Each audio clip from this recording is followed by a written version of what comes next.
تو آج ہم قدیم یونان کی اساطیری دنیا میں گہرائی سے اتر رہے ہیں، خاص طور پر پرسیس اور میڈوسا کی مشہور کہانی۔ جی، یہ کہانی تو سب نے سنی ہی ہوتی ہے تقریباً۔ بالکل، لیکن ہمارے پاس کچھ اقتباسات ہیں، کچھ تفصیلات ہیں جنہیں ہم آج ذرا کھول کر دیکھیں گے۔ مقصد یہی ہے کہ اس جانی پہچانی داستان کے شاید کچھ ایسے پہلو سامنے لائیں جن پر کم غور کیا گیا ہے۔ صحیح۔ یعنی صرف کہانی نہیں، اس کے پیچھے کے معنی بھی۔ جی۔ تو کہانی شروع ہوتی ہے سیریفوس کے جزیرے سے۔ یہاں ایک نوجوان شہزادہ ہے پرسیس، اپنی والدہ ڈینے کے ساتھ۔ ماخذ کہتا ہے کہ وہ نڈر تھا، عقل مند، انصاف پسند اور سیاہ لہراتے بال تھے اس کے۔ اچھا، یعنی شروع سے ہی ایک ہیرو والی تصویر کشی ہے۔ بالکل، لیکن پھر کہانی میں ایک موڑ آتا ہے، ایک مسئلہ۔ جی، وہ بادشاہ پولیڈیکٹس۔ وہی جزیرے کا بادشاہ، وہ ڈائنے سے شادی کرنا چاہتا ہے اور نہ پرسیس اسے راستے کا پتھر لگتا ہے۔ تو وہ اسے ہٹانا چاہتا ہے۔ ہاں، لیکن سیدھے سیدھے نہیں، وہ ایک چال چلتا ہے، بظاہر عزت دینے کے بہانے ایک کام سونپتا ہے۔ اچھا، کیا کام؟ گورگن میڈوسا کا سر لانے کا، ایک ایسا کام جو تقریباً ناممکن لگتا ہے۔ آپ کیا کہتی ہیں، یہ صرف حکم تھا یا اس میں کوئی عوامی دباؤ یا چالاکی بھی تھی؟ دیکھیں، ماخذ تو یہی بتاتا ہے کہ پولیڈیکٹس بہت چالاک اور خود غرض تھا۔ وہ شاید براہ راست پرسیس سے لڑنے کا خطرہ نہیں لینا چاہتا تھا۔ عوامی رد عمل کا ڈر ہوگا؟ جی بالکل، یا شاید پرسیس کی اپنی شہرت کا ڈر ہو۔ تو اس نے ایک ایسا کام دیا جو ناممکن لگے۔ اگر پرسیس ناکام ہو یا مارا جائے تو بادشاہ کا راستہ صاف۔ اور یہ ایک طرح سے عوامی چیلنج بھی بن گیا ہوگا کہ اگر انکار کرے تو بزدل کہلائے۔ یقیناً، یہ صرف ذاتی دشمنی نہیں تھی، یہ طاقت کی سیاست تھی۔ اور میڈوسا خود، ماخذ اسے کیسے دکھاتا ہے؟ صرف ایک عفریت؟ نہیں، صرف عفریت نہیں، ایک بہت ہی خاص قسم کی، یعنی بالوں کی جگہ زہریلے سانپ۔ اف۔ اور اس سے بھی زیادہ خوفناک وہ نگاہ جو کسی کو بھی فوراً پتھر بنا دے۔ مشکل تھا، اس کے لیے صرف تلوار چلانا کافی نہیں تھا۔ تو یہ چیلنج تو سیدھا سیدھا موت کو دعوت دینے جیسا تھا۔ جی ہاں۔ لیکن پرسیوس نے اپنی ماں کی حفاظت کے لیے یہ چیلنج قبول کر لیا۔ یہیں سے اس کا سفر شروع ہوتا ہے۔ سوال یہ ہے کہ ایک عام انسان چاہے کتنا ہی بہادر ہو، ایسی مافوق الفطرت طاقت کا مقابلہ کیسے کرے؟ کیا اس نے صرف مجبوری میں قبول کیا یا اس کی اپنی، جو آپ نے کہا، ہیرو والی فطرت، اس کا بھی دخل تھا؟ اچھا سوال ہے۔ ماخذ اسے نڈر اور عقل مند کہتا ہے، تو ہاں، ماں کی محبت تو تھی ہی، لیکن شاید اس کی اپنی بہادری اور مہم جو طبیعت بھی تھی۔ شاید وہ اسے ایک چیلنج کے طور پر بھی دیکھ رہا تھا۔ ہو سکتا ہے، لیکن ماخذ یہ بھی واضح کرتا ہے کہ صرف انسانی ہمت کافی نہیں تھی، یہیں پر دیوتا مدد کو آتے ہیں۔ اچھا، دیوتاؤں کی مدد؟ کون آیا مدد کو؟ سب سے پہلے ایتھینا، حکمت کی دیوی۔ اس نے پرسیوس کا عزم دیکھا تو اس کی مدد کرنے کا فیصلہ کیا۔ اور اس نے کیا مدد کی؟ صرف حوصلہ دیا؟ نہیں، بہت عملی مدد کی۔ ایک خاص تحفہ دیا، ایک چمکدار ڈھال۔ ڈھال؟ جی، جو آئینے کی طرح تھی۔ ایتھینا نے مشورہ دیا کہ میڈیوسا کو براہ راست مت دیکھنا، بلکہ اس ڈھال میں اس کا عکس دیکھنا۔ تاکہ اس کی مہلک نظر سے بچا جا سکے۔ یہ تو بڑی زبردست حکمت عملی تھی۔ بالکل، یہ صرف ایک ہتھیار نہیں تھا، یہ ایک سبق تھا کہ بعض اوقات دشمن کا سامنا براہ راست نہیں بلکہ بالواسطہ طریقے سے، عقل سے کرنا پڑتا ہے۔ یعنی عکس میں دیکھنا ایک طرح سے مسئلے کو دور سے سمجھنا ہے۔ جی بالکل، یہ حکمت عملی کی اہمیت ہے۔ اور کیا صرف ایتھینا نے مدد کی؟ نہیں، دوسرے دیوتا بھی تھے۔ ہرمیز نے، جو تیز رفتار پیغام رساں دیوتا ہے، اس نے ایک تیز تلوار دی۔ تلوار، ٹھیک ہے۔ اور ہیڈیز نے، جو زیر زمین دنیا کا دیوتا ہے، اس نے ایک جادوئی ٹوپی دی جسے پہن کر پرسیوس غائب ہو سکتا تھا۔ غائب ہونے والی ٹوپی؟ تو یہ 3 چیزیں مل گئیں اسے؟ جی، ڈھال، تلوار اور ٹوپی۔ یہ تحفے کیا ظاہر کرتے ہیں؟ مطلب کیا پرسیس نے انہیں حاصل کرنے کے لیے کچھ کیا تھا یا بس مل گئے؟ ماخذ میں یہ تفصیل عام طور پر نہیں ملتی کہ اس نے انہیں کمایا کیسے تھا، لیکن یہ ظاہر کرتا ہے کہ دیوتا اس کی مہم کو اہم سمجھتے تھے، شاید اس لیے بھی کہ وہ زیوس کا بیٹا تھا۔ اچھا، اس کا الوہی پس منظر بھی تھا۔ جی، تو یہ تحفے مل کر ایک مکمل سیٹ بناتے ہیں۔ حکمت یعنی ایتھینا کی ڈھال، عمل یعنی ہرمیس کی تلوار، اور ہوشیاری یا پوشیدگی یعنی ہیڈیز کی ٹوپی۔ یعنی کامیابی کے لیے سب کچھ ضروری تھا۔ بالکل، صرف ایک چیز کافی نہیں تھی۔ تو اب ان ہتھیاروں اور ایتھینا کی حکمت عملی کے ساتھ پرسیس میڈوسا کے غار کی طرف روانہ ہوا۔ جی، ماخذ اس غار کے ماحول کو کیسے بیان کرتا ہے؟ کیا بس ایک اندھیری جگہ؟ نہیں، اس سے کہیں زیادہ۔ ماخذ اسے خوف اور دہشت کی تصویر بناتا ہے۔ گھپ اندھیرا، ہوا میں سانپوں کی پھنکاریں۔ اور شاید وہ لوگ جو پہلے ناکام ہوئے ان کے پتھر کے مجسمے بھی ہوں گے وہاں۔ جی ہاں، بالکل۔ یہ ماحول ہی ایسا تھا کہ کسی کے بھی ہوش اڑا دے۔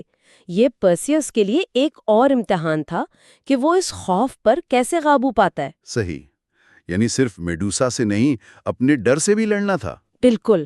اور پھر وہ لمحہ آتا ہے، آمنا سامنا۔ پرسیس وہ غائب ہونے والی ٹوپی پہنتا ہے اور ڈھال میں عکس دیکھتا ہے۔ جی، ماخذ اس منظر کو کیسے دکھاتا ہے؟ یقیناً بہت تناؤ والا لمحہ ہوگا۔ انتہائی نازک لمحہ۔ ذرا سی غلطی، ذرا سی آہٹ اور وہ خود پتھر کا بن سکتا تھا۔ اسے سوتی ہوئی میڈوسا پر وار کرنا تھا، وہ بھی براہ راست دیکھے بغیر۔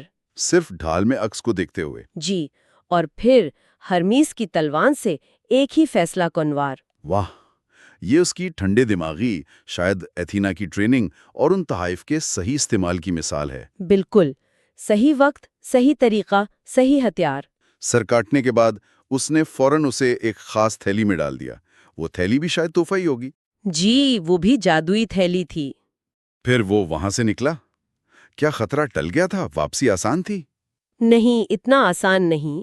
کچھ روایات کہتی ہیں کہ میڈوسا کی بہنیں دوسری گورگنز جاگ گئیں اور انہوں نے پرسس کا پیچھا کیا۔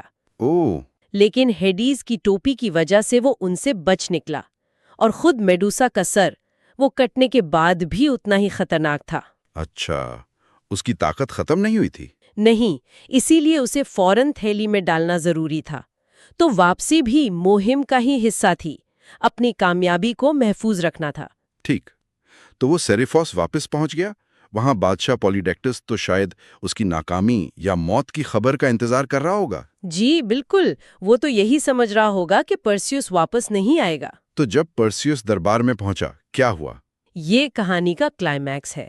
بادشاہ نے شاید تن سے یا تکبر سے ثبوت مانگا کہ تم واقعی میڈوسا کا سر لائے ہو۔ اور پرسیوس کے پاس تو ثبوت تھا، خطرناک ثبوت۔ جی ہاں، اس نے تھیلی سے میڈوسا کا سر نکالا اور سیدھا بادشاہ اور اس کے جو حامی درباری تھے ان کی طرف کر دیا۔ اوہ، نتیجہ؟ نتیجہ وہی ہوا جو ہونا تھا، وہ سب فوراً پتھر کے بن گئے۔ ایک لمحے میں؟ جی، یہ ایک طرح کا فوری انصاف تھا۔